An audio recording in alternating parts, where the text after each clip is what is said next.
Қайырлы күн, құрметті студенттер. Зияты бұзылған балаларды дамытудағы психологиялық педагогикалық диагностика пәнінің зияты бұзылған балалардың психикалық үдерістерінің даму ерекшеліктері тақырыбындағы дәрісті назарларыңызға ұсынамын. Дәріс жоспары зияты бұзылған балалардың түйсігімен қабылдауы, мектепке дейінгі зияты бұзылған балалардың психикалық дамуы, зияты бұзылған балалардың даму ерекшеліктерімен қабылдауының сипаты. Ақыл-ой кемістігінің халықаралық ғылыми тілде олигофрения деп атайды. Грек сөзі қазақша аудармасы ақылы таяз деген ұғымды білдіреді. Бұл терминді ғылымға Кренлин енгізген болатын. Олигофрения негізінен баланың орталық жүйке жүйесінің, әсіресе бас миының зақымдалуынан болатын кемістік. Бас миының зақымдануы әртүрлі сыртқы және ішкі жағдайларға себеп болады. Сыртқы факторларға ананың жүкті кезіндегі гриппке, сүйекке, қызылшаға, сары ауруға және басқа да әртүрлі жұқпалы дертке шалдығуы, ананың организміне жайылған уытты заттардың құрсақтағы нәрестенің улануы және босану кезіндегі болатын әртүрлі зақымдары жатады.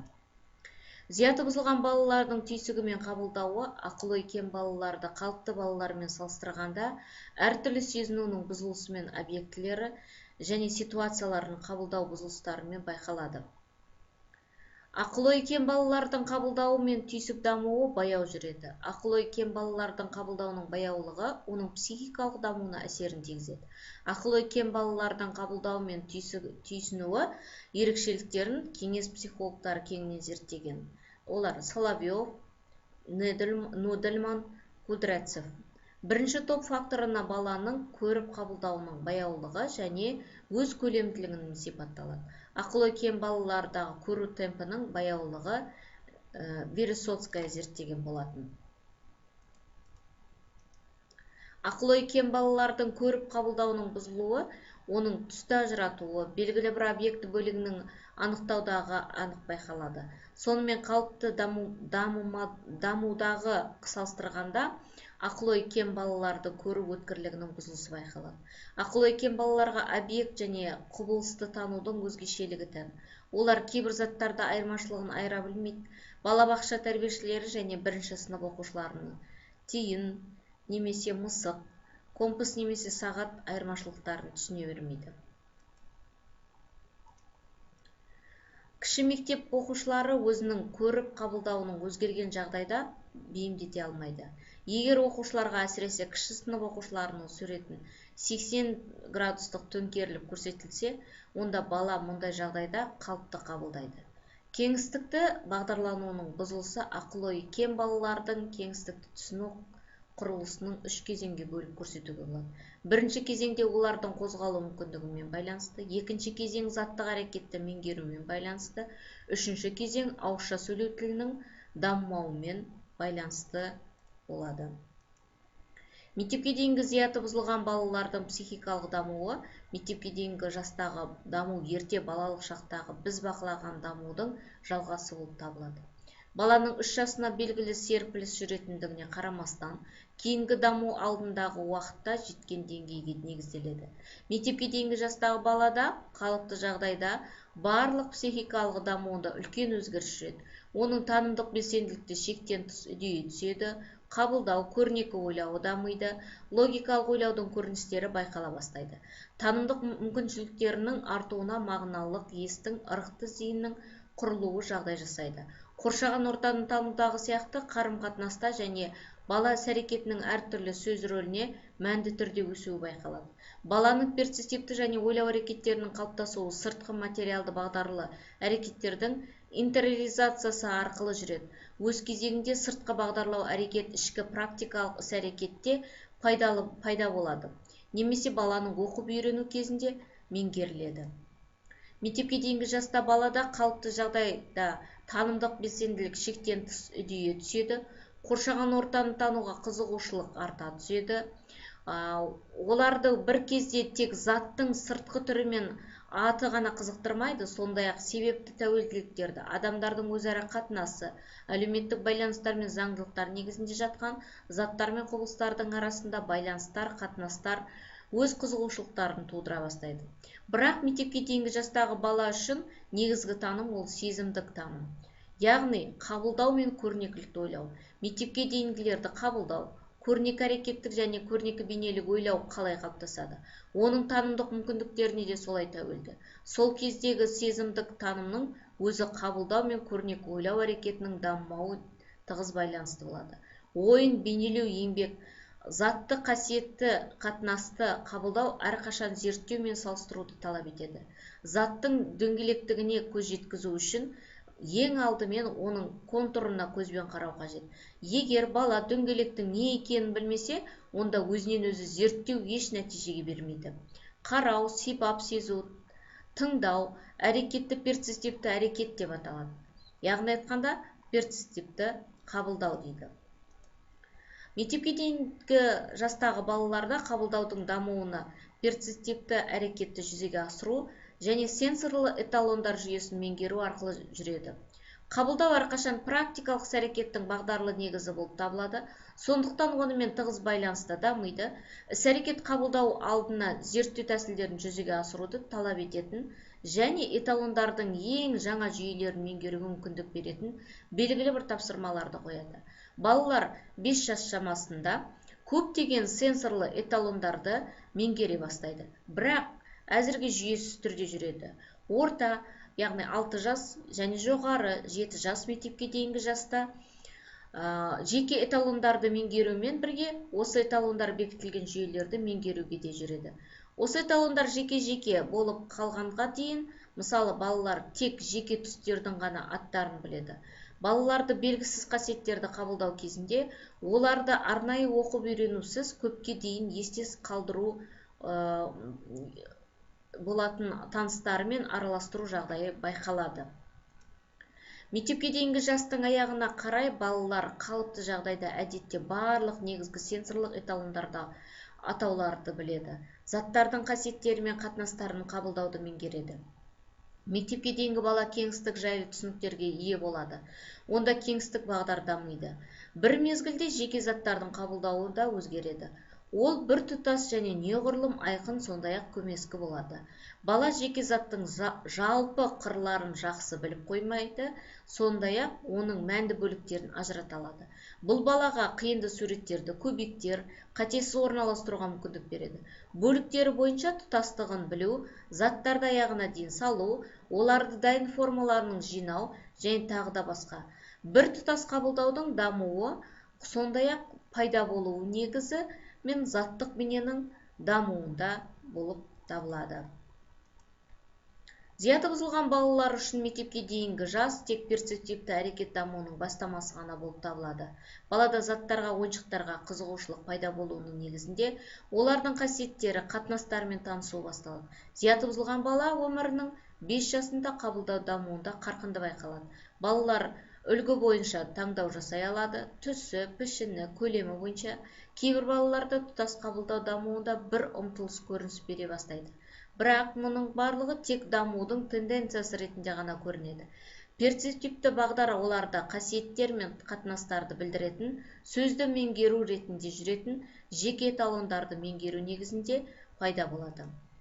Зияты бұзылған балалардың қабылдауының дамуы мен зияты қалыпты жағдайдағы балалар дамуы арасында бірталай мәнді айырмашылықтар бар. Көру бағдарларының негізінде үлгі бойынша таңдауға ие болуда балалар өкінішке орай көп мөлшерде бөлшектер арасын таңдауда жүзеге асыра алмайды. Жақын қасиеттерін ажырату кезінде қиналады. Бұл қасиеттерді дидактикалық ойыншықтармен әрекет еткенде есепке алмайды. Бөлінген белгілері бойынша жалпылау мүмкіндігі арнайы оқытусыз жүзеге аспайды. Сонымен бірге тұтас бейненің қалыптасуы бұзылады. Балалардың жартысында бейне әрекеттің негізгі бола алмайды және ешқандай формада балада қайта жаңғыртылмайды, не заттық формада емес, не қиынды суреттерді құрастыру кезінде емес. Ал заттық жартыларында өзгерген жартылай бейнелерге жаңғыртылған. Ерекше балалар үлгі бойынша таңдау жасағанмен, яғни көру бағдарларын қолданса да, олар іздеу тәсілдермен қолданбайды. Егер олардың әрекеттерінде қиындықтар мен қатерлер кездесіп жатса, олар практикалық бағдар қолданылмайды, оны түзете алмайды. Зияты бұзылған балалардың даму ерекшеліктері мен қабылдаудың сипаты. Ақыл-ой кемістігі бар балаларды қабылдау дамуының бір деңгейде жүрмейді. Меңгерілген эталондар көпшілік жағдайда тұрақты емес, көмескі. Бір жағдайдан екінші әрекеттің меңгеру тәсілі ауыстырылады. Неғұрлым күрделі болып табылатын қасиеттердің қабылдау арасында өзара қатынас, оның атауын білу, берілген қасиеттер есепке ала отырып, әрекет ету мүмкіндігі мен оның негізінде қарапайым жалпылауы жүргізу мүмкіндіктері. Сабақ уақытында қасиеттерді жоғары дәрежеде ажыратушы, балалар педагогтың сұрауы бойынша жұп заттарды таңдай алмайды. Сондықтан зияты бұзылған балалар дамудың баяу қарқын және қабылдау дамуының көп мөлшерде артта қалуы тән. Оларда қабылдаудың сөзбен біріктіру кеш және жартылай жүреді. Ал бұл өз кезегінде қоршаған заттық әлем туралы түсініктердің қалыптасуын тежейді. Арнайы балабақшаға түскенде зияты бұзылған балалар өздерінің қалыпты дамыған құрдастарының анағұрлым мәнді түрде ажыратылады. Олардың көру қабілеті қалыпты жағдайда, бірақ көре алмайды.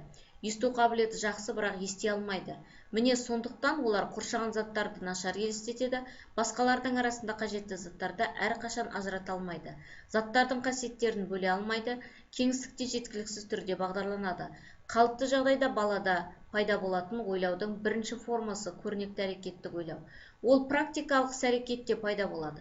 Тұрмыстық және заттық ойындық, және оны қамтамасыз етуге бағытталған. Көрнекі әрекеттік ойлау өзінде ойлау іс-әрекеттің барлық негізгі компоненттерін сақтайды. Мақсатын анықтау, шарттарды талдау, жетістікке жету тәсілдерін талдау, практикалық мәліметтерді шешу кезінде бағдарлы танымдық іс-әрекет тек сыртқы қасиеттер мен заттардың сапаларында ғана көрінбейді. Сондай-ақ сол жағдайдағы заттар арасында ішкі өзара байланыстарда көрініс табады. Көрнекі әрекеттік ойлау ойлаудың ең ерте формасы ғана емес, сонымен бірге ол алғашында көрнекі бейнелік ойлаудың негізінде, сосын сөздік логикалық ойлау болып табылатын ойлаудың бір формасы ретінде танылады. Сондықтан көрнекі әрекеттік ойлаудың дамуы көп жағдайда баланың барлық танымдық іс-әрекетінің қалыптастыруында анықтайды. Қалыпты даму кезінде көрнекі әрекеттік ойлаудың алғашқы көрінісін бір жастың аяғы, екі жастың басында байқауға болады. Бала мектепке дейінгі жаста туындаған практикалық жағдайларға еркін бағдарланып, проблемалық ситуациялардан өз бетінше шығуға тырысады. Проблемалық ситуация арқылы әдеттегі тәсілдермен әрекет етпейді, керісінше өткендегі тәжірибесін қайта қалыптастырып, оны қолданудың жаңа жолдарын табады. Көрнекі әрекеттің ізімен мектепке дейінгі баланың ойлауының негізгі түрі болатын көрнекі ойлау, бейнелік ойлау пайда болады. Бұл жерде тапсырма енді практикалық түрде емес қой, ой арқылы шешіледі. Зияты бұзылған балаларда көрнекі әрекеттік ойлау даму қарқынды артта қалуымен сипатталады. Мектепке дейінгі жастағы зияты бұзылған балалардың қалыпты дамушы құрдастарынан айырмашылығы кеңістікте бағдарлана алмауларында, өткен тәжірибелерінде қолданбауы, объектілердің қасиеттері мен объектілердің арасында қатынастарды бағалай алмауы болып табылады.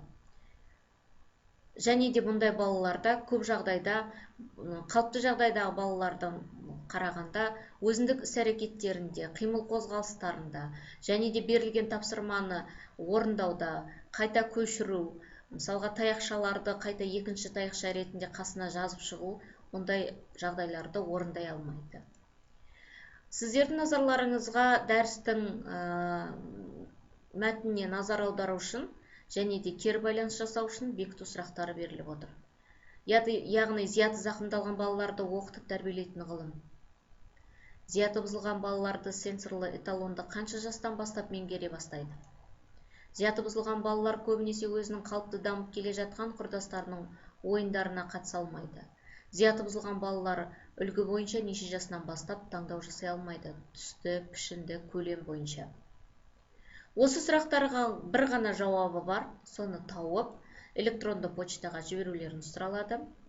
Және дәріс барысында да осы дәрістің мәтінмен қосымша дәрістерге материалдарды сүйене отырып, өзіңіздің сұрақтарыңызды, тесттік сұрақтарыңызды, немесе проблемалық сұрақтарыңызды қою арқылы талдауға тапсырылады. Назарларыңызға және де Құдайберген Жұбанов атындағы Ақтөбе өңірлік университетінің электрондық кітапханасында базасында бар әдебиеттер қолданылды және сол әдебиеттерді сіздерге ұсынамыз.